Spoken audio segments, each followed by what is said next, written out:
SARS just officially opened the 2026 tax filing season. There are 3 different deadlines depending on who you are. Let's break it down. For individuals, this covers the 12 months ending the 28th of February 2026.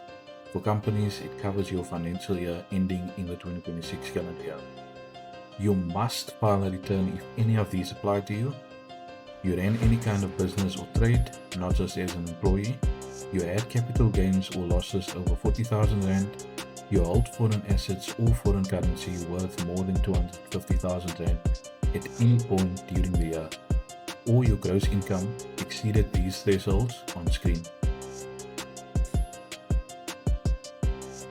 If you're a company, you must file if you had a gross income over 1,000 Rand, held assets or liabilities over 1,000 Rand, or had any taxable income or assessed loss.